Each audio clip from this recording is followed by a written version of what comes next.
peça de Gottschalk. Então todas guardam algum parentesco e a gente vai explicitar isso para vocês. Mas antes disso é interessante falar como começou essa pesquisa conjunta, né? Num desses simpósios, a Ana falou de Lucien Lambert. E eu fiquei muito curioso porque foi o professor do Ernesto Nazaré. E aí, com a minha pesquisa dos pioneiros, eu vi que ele teve algumas aulas, 4 aulas apenas, com um professor francês, que na verdade era americano, né? O Lucien Lambert pai. E aí ela me falou, eu tenho acesso ao espólio do Lucien Lambert filho, porque depois ele foi morar no Porto. E todo o material dele, grande parte, né, está lá. 90% do material do Lucien Lambert filho está no Porto e está a ser tratado por um projeto de investigação coordenado por mim. E aí eu falei com o Robervaldo, ele esteve no Porto, fazer um curso de capacitação, esteve a ver o material e aí resolvemos montar este recital palestra a falar exatamente dessa parceria entre dessa ligação Brasil-Portugal, não parceria, da ligação Brasil-Portugal do Lucien Lambert. E aí fomos descobrindo outros compositores que tinham também relação com o Brasil, Portugal e a França, que é o caso do Carlos Mesquita. Há no espólio uma peça que eu falei ontem, há no espólio do Lucien Lambert, uma peça que é dedicada ao Carlos Mesquita. E eu fui procurar quem seria esse Carlos Mesquita e achei um compositor brasileiro que estudou em Paris, exatamente na mesma altura que o Lucien Lambert e que teve os mesmos professores do Lucien Lambert. Aí falei ao Robervaldo, olha, temos aqui dois, um brasileiro, um americano, francês, português, podemos juntar os dois. E aí o Artur Napoleão, que é o mais brasileiro dos portugueses, ou um português brasileiro, que se radicou aqui e que escreveu muito para piano, escreveu piano a 4 mãos, resolvemos juntá-lo também, porque há esta ligação dele com o Lambert. O Lambert pai e o Lambert filho tocaram uma das peças que nós vamos tocar aqui, as Recordações de Petrópolis, do Artur Napoleão, em 1872, no Brasil, no Rio de Janeiro, em janeiro de 1872, e portanto achamos que teria tudo a ver estes 3 compositores juntos, e por isso montamos, digamos, um recital de palestra à volta das 3. E é interessante se nós tivemos uma movimentação de compositores europeus aqui, no final da colônia, no primeiro reinado, a exemplo da missão francesa, em 1816, a vinda de Marcos Portugal, o Noy, enfim. Depois, no segundo reinado, nós vamos ter uma movimentação de grandes músicos brasileiros indo para a Europa. Mas essa movimentação, ela resulta em um diálogo. Por exemplo, o Carlos de Mesquita, ele vai com 13 anos estudar em Paris, que era a metrópole almejada por todos no mundo, né? Não apenas pelo Rio de Janeiro ou Lisboa, Nova York, um grande símbolo de civilidade no mundo, mas ele fica nesse trânsito, ele fica uma temporada aqui no Rio, depois ele volta para Paris. Quando ele está em Paris, ele toca música brasileira, quando ele está no Rio, ele toca música francesa, então chegou até a receber prêmios pelo governo francês por conta desse diálogo entre os dois países. Isso é interessante porque a gente já pensa nesse repertório e no século XIX como uma música cosmopolita. Nós vamos ver o exemplo da polca do Artur Napoleão, que muito longe de ter uma cor local, como é o caso dessa música de salão do Artur Napoleão, ela tem muito mais uma linguagem internacional. Então se fazia polca no mundo inteiro, se tocava esse gênero. E é claro que aqui no Brasil, nós não vamos abordar esse lado, a polca vai dialogando com outros gêneros, por exemplo, com o lundu, né? A primeira polca de Ernesto Nazaré, você bem sabe, é uma polca lundu. E aí, dessa polca lundu, a gente vai ter toda uma mistura de gêneros que a gente chega, por exemplo, no machixe, no tango brasileiro, enfim, nessa configuração do que a gente pode reconhecer como música brasileira. Não é o caso aqui da música do Artur Napoleão, que é uma linguagem muito mais internacional. Então, a Cristina Magaldi tem um texto muito interessante que ela fala de cosmopolitismo musical no século XIX. Ou seja, havia toda uma movimentação entre esses países e o Brasil não estava fora desse mapa, pelo contrário. Tem uma citação aqui que eu acho interessante dela, ela fala: na passagem para o século XX, estando-se em Paris, Londres, Buenos Aires ou no Rio, a cosmópolis imaginada, Paris, né, tinha de fato seu local específico de origem, que era Paris. Então, é claro que a gente vai falar então dessa música de salão, que tem um diálogo muito grande com a música de concerto. Por exemplo, Carlos de Mesquita, aos 11 anos, ele solou com a orquestra, isso é um dado importante, nessa segunda metade do século XIX, o concerto em sol menor de Mendelssohn. Então, muitas críticas de jornais falando que ele era um menino prodígio. Aos 13 anos, ele foi para Paris e estudou com os maiores mestres da música francesa, por exemplo, Marmontel, Émile Durand, César Franck, chegou a substituí-lo na igreja de Santa Clotilde, ao órgão, e foi o primeiro brasileiro a ganhar o prêmio do Conservatório de Paris. Os estudos que ele fez de harmonia permitiram-no entrar no Instituto Nacional de Música e foi o primeiro professor de harmonia do Instituto Nacional de Música, do Rio de Janeiro. É interessante que ele compôs mais de 300 obras, concerto para piano, obras para orquestra, estudos, e é um nome completamente esquecido, né? Então, eu vim conhecer Carlos de Mesquita com a Ana. Quando ela falou Carlos de Mesquita, eu fiquei na cabeça o Henrique Alves de Mesquita. Eu falei, não, mas não é esse. Aí eu fui atrás desse Carlos de Mesquita e é uma oportunidade muito grande de conhecer esse repertório. Onde que eram tocadas essas peças, né? O ambiente, por excelência, do salão. O salão era o espaço privado, privilegiado, em que as famílias tinham toda essa vivência de música a quatro mãos, essa música doméstica, muitas vezes com transcrições de ópera. A gente tem que lembrar que a ópera era a grande música, né, considerada naquele momento, no século XIX. Então essas transcrições eram muito famosas. Os romances do Machado de Assis falam muito das pessoas cantando essa música, e principalmente então esse repertório doméstico, claro, o piano a quatro mãos. Por isso que a gente resolveu fazer então, como forma de demonstrar essa amizade, que não tem jeito de ser mais amigo do que tocar a quatro mãos, que na hora não tem jeito. Eu toco com o Carlos também, eu falo, se a gente for inimigo não dá para tocar a quatro mãos, porque é um tal de encostar, de esbarrar, que faz parte do espaço geográfico, né? Então, vamos falar um pouco do piano a quatro mãos. No caso do piano a quatro mãos, ou no caso desta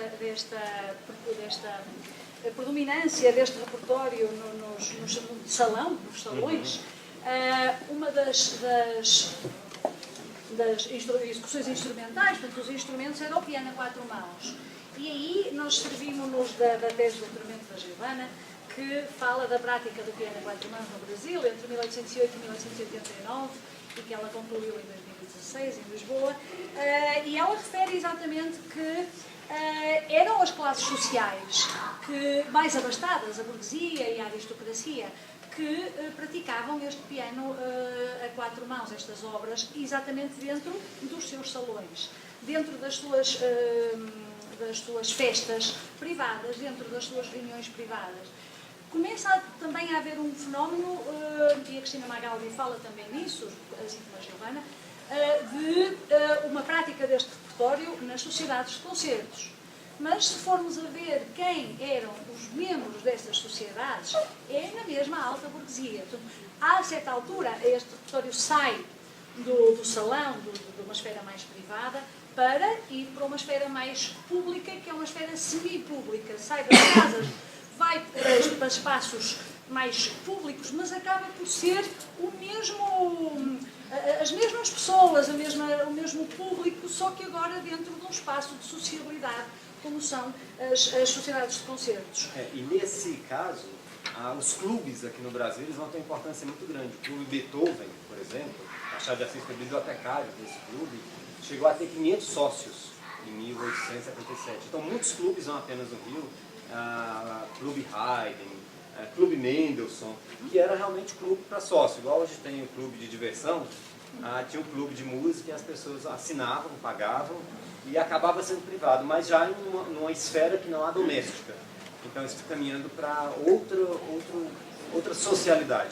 Agora, o Carlos de Mesquita, nisso tudo, ele vai ter uma importância muito grande, porque ele lança os concertos populares.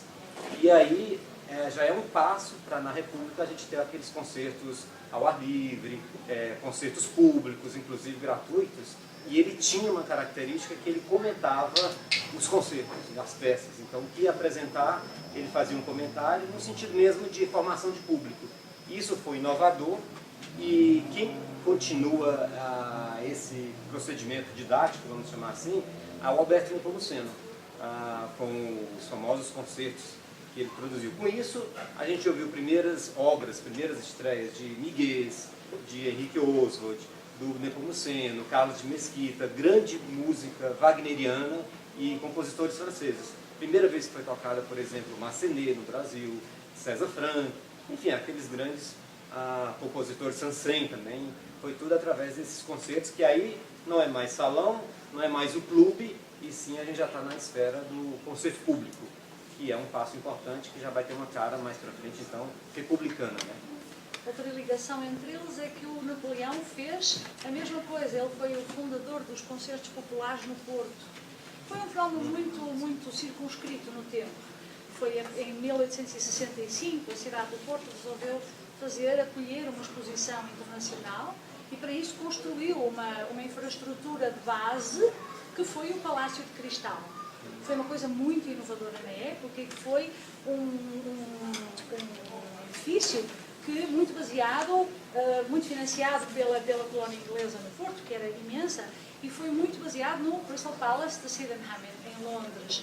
E o Arthur Napoleão, juntamente com o Francisco de Sá Noronha e juntamente com Charles-Marie Widor, que foi contratado propositadamente para ir ao Porto inaugurar o órgão e ser organista residente durante a exposição, eles fizeram os chamados concertos populares, que têm clara inspiração em Paris, com o Pas de Loup, que foi o primeiro a fazer concertos populares no sentido de serem concertos acessíveis a uma população mais vasta, não só à elite. Eles queriam que os concertos populares chegassem a um público, a um maior número de pessoas. Portanto, tem também essa ligação que eles trouxeram claramente de Paris, da influência de Paris, porque o Arthur Napoleão era um menino prodígio, ele nasce em 1843 e viaja, ele com 6 anos já dá concertos e vai fazer turnês por toda a Europa, por todo o mundo, inclusive pela América do Norte, portanto ele viaja bastante e tem contactos.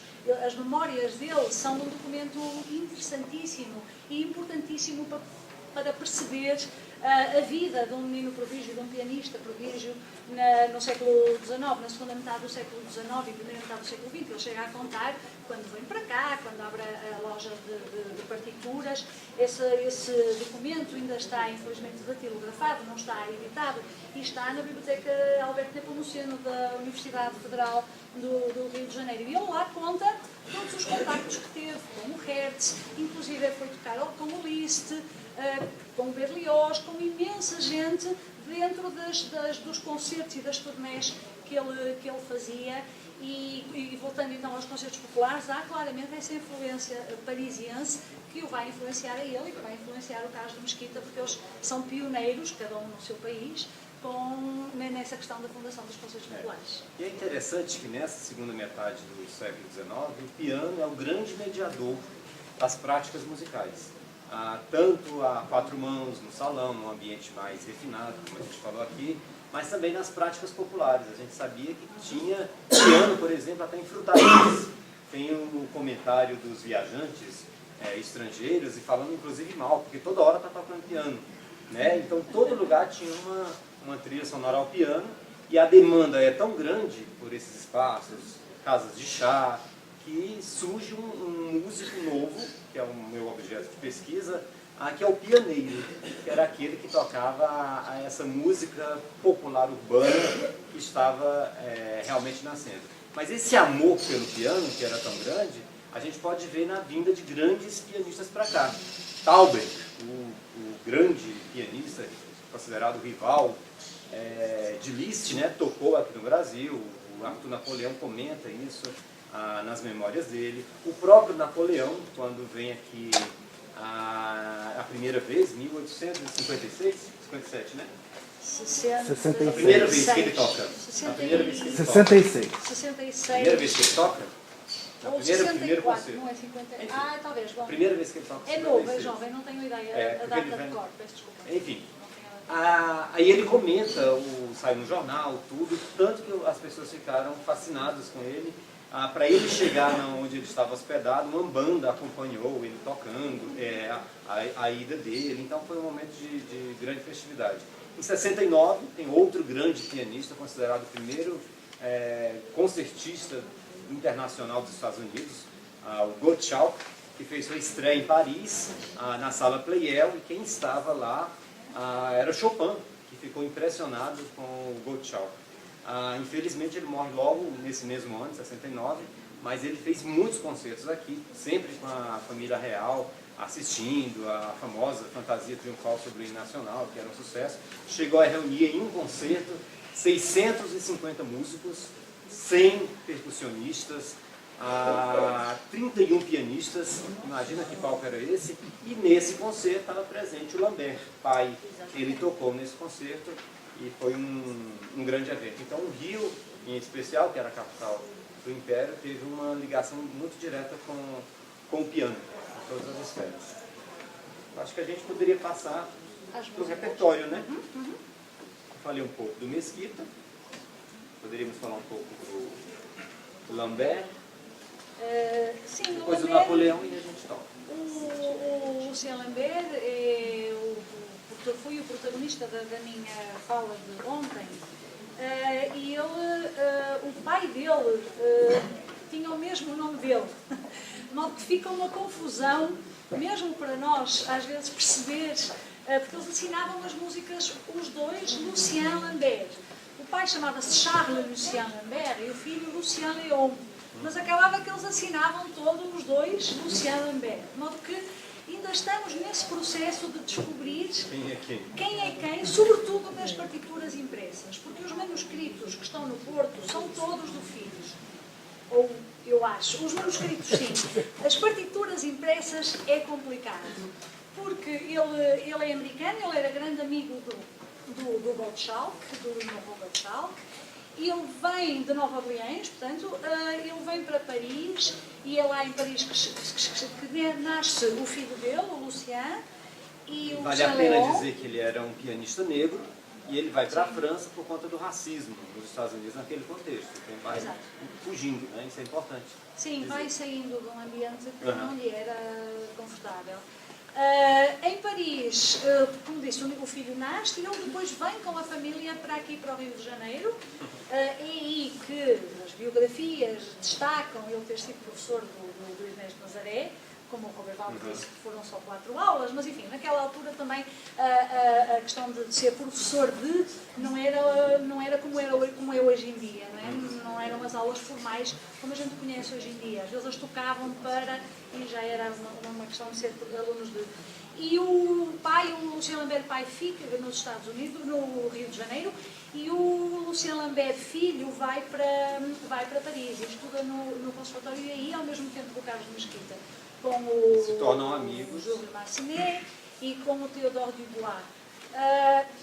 Ele vai para o Porto, como eu disse ontem, em 14, talvez antes, e fica no Porto até ao final da vida, e há registros, depois de eu descobrir a peça do Carlos Mesquita, que está no espólio, e de começar com o Robert Valdo a fazer mais investigação sobre o Carlos Mesquita, encontrei o Carlos Mesquita em 1913, em 1915, a ir ao Porto, a fazer concertos e a tocar a 4 mãos com o Lucien Lambert, a fazerem concertos, a primeira parte do Carlos Mesquita sozinho e a segunda parte os dois a 4 mãos. A imprensa do Porto queixou-se que os concertos eram muito compridos, nunca mais acabavam. Eles tocavam muito repertório, muitas músicas, e o jornalista do Comércio do Porto dizia: Podiam tocar, fazer concertos mais pequenos. Mas enfim, mas há registro deles deles tocarem os dois. Portanto, e como eles coincidiram em Paris, é muito, muito provável que eles sejam amigos e se o Lucien Lambert tem uma peça dedicada ao Carlos Mesquita, há aí uma grande relação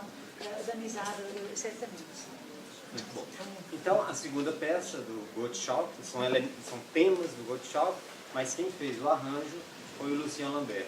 E a peça do Arthur Napoleão, a Polka, a Recordação de Petrópolis, também o arranjo é do Lucien Lambert. Então tem toda uma...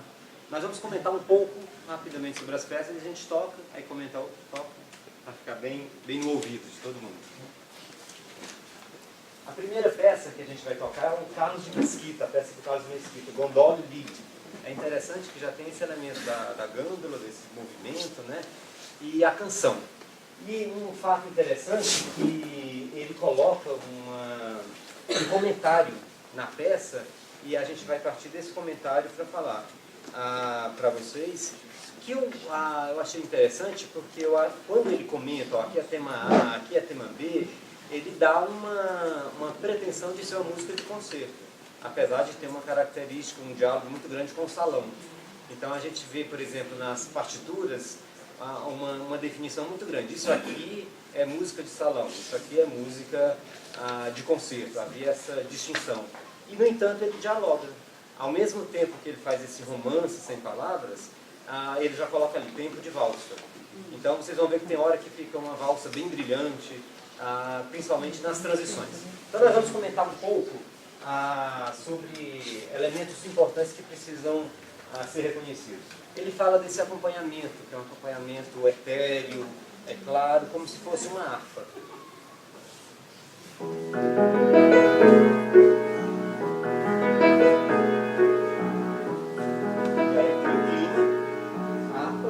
E aí, eu acho que uma boa combinação em termos de instrumentação, harpa e flauta. Ele não chega a falar na flauta, mas aí entraria a melodia. Então, acho que aqui está a gôndola, o movimento da gôndola, e agora a melodia, que vai depois a gente toca junto as duas. Só eu.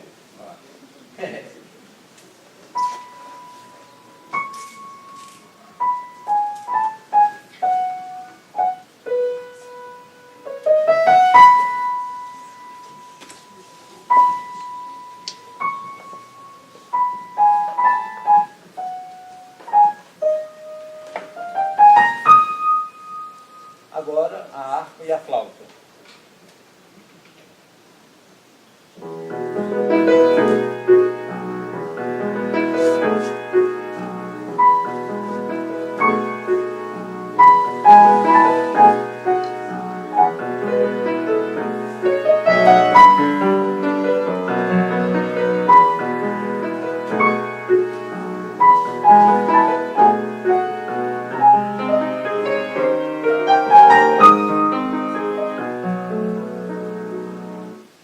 Outro elemento importante é quando nós entramos na parte, que é uma parte de transição, para a parte B, uma valsa bem brilhante.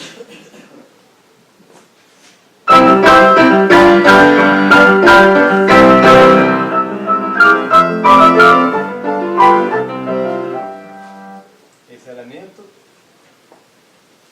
A parte B, que é bem romântica, ele fala tocar com grande expressividade. A gente lembra de Schumann, pelo menos a gente lembrou, né? Certo.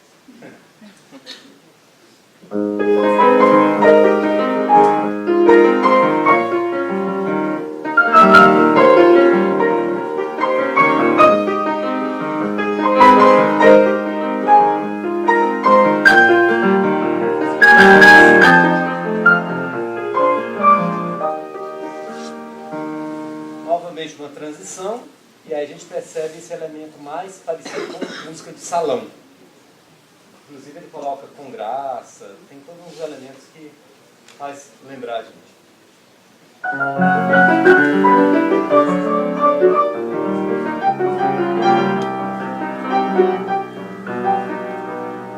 Bom, e para encerrar,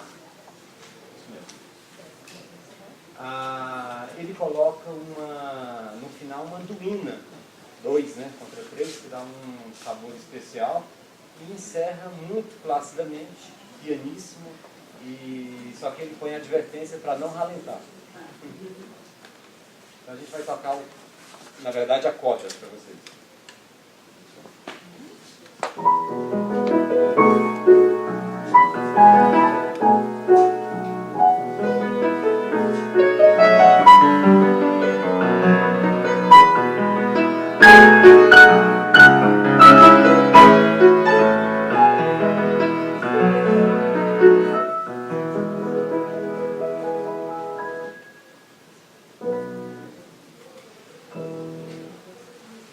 Agora a gente vai tocar tudo. O Toninho já está craque na peça agora.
Temas folclóricos.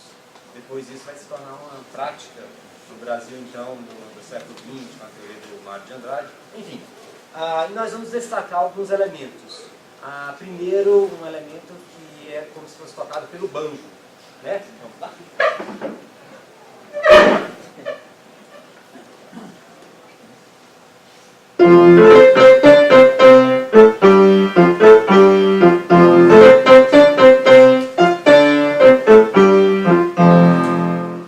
esse tema ele vai aparecer no decorrer da obra como uma rapsódia, sempre ele volta.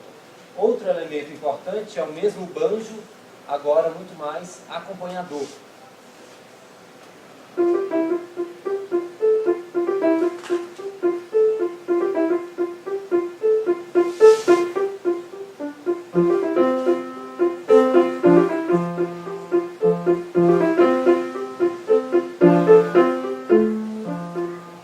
E aqui uma variação daquele tema inicial, né? E aí ele pega aquele mesmo tema, com esse acompanhamento de banjo, e cria uma atmosfera bem diferente. Agora nós dois juntos.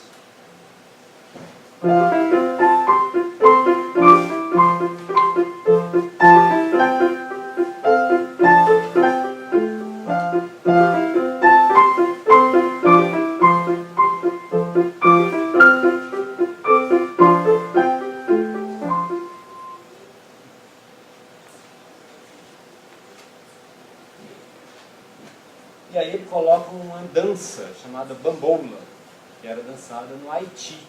Bamboula literalmente era um instrumento africano, que era um tambor. E com o decorrer dessa dança, o instrumento tambor vira realmente o nome da dança, bamboula. A gente vai fazer um trecho da bamboula. E é interessante que depois fica a bamboula e o banjo juntos.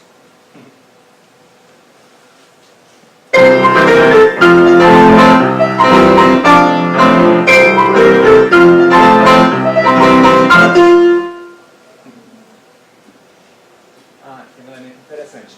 Pega aquele elemento do banjo e faz mais improvisativo.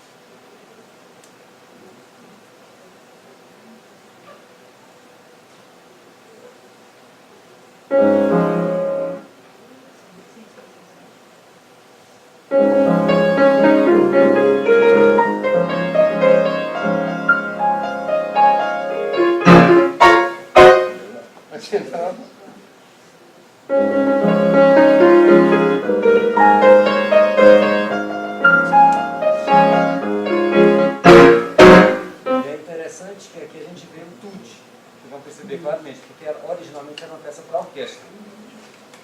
E, por fim, uma sessão final bem diferente, que já parece que coloca elementos pré-impressionistas, ou seja, uma peça que antecipa esse tipo de sonoridade e encerra de uma forma bem diferente.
Napoleão. Arthur Napoleão. Então, primeira coisa, identificar o elemento da polca, que está muito caracterizado no acompanhamento. É claro que isso é uma polca bem tradicional. Ela vem da marcha, ela é mais pesada. Aqui no Brasil ela vai passar por outros caminhos, outros percursos. Não é o caso dessa polca típica de salão aristocrático. Então, aqui o acompanhamento.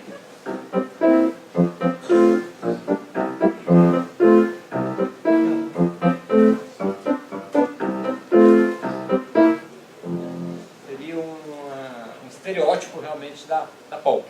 Agora, a esse acompanhamento nós temos uma melodia saltitante. Então nós vamos tocar os dois juntos agora.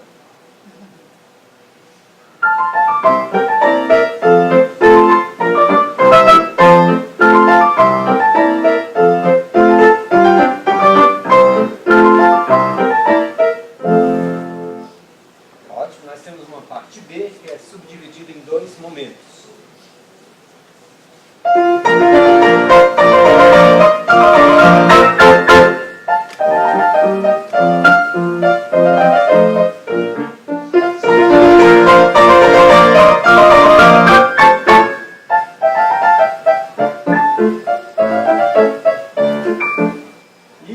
Momento dessa parte B.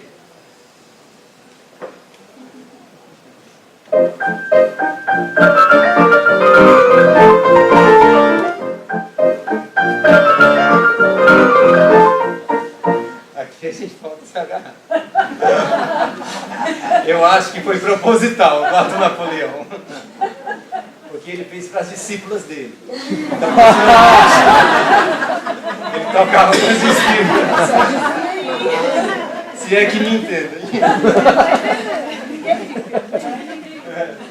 Agora, um elemento interessante nessa polca e em outras é que, para dar um certo destaque à dança, porque isso era para ser dançado, fazia-se uma introdução lenta. Então, nesse caso aqui, a gente já começa no clima da polca, mas logo tem essa introdução operística, orquestral, aí que entra a dança. Então, a gente vai tocar o comecinho, que é a polca mesmo, para dizer que é uma polca, mas depois a gente vai tocar a parte operística, essa parte mais orquestral.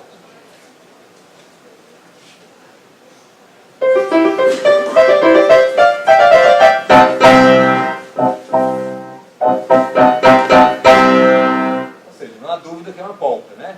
Mas logo após esse vem esse elemento que é bem sinfônico, eu diria, né? Operístico, sinfônico.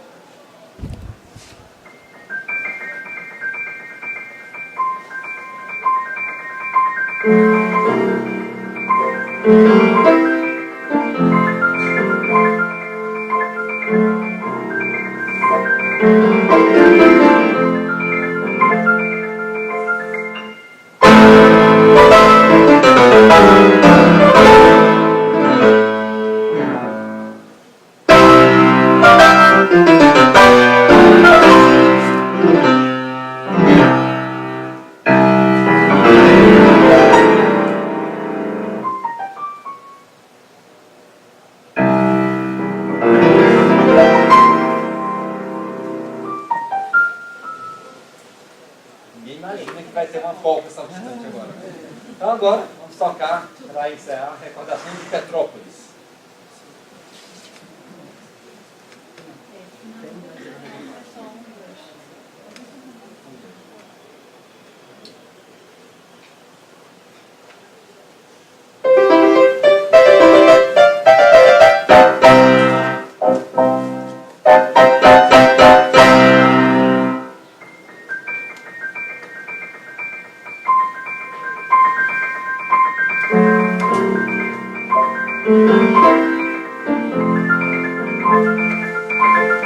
Thank you.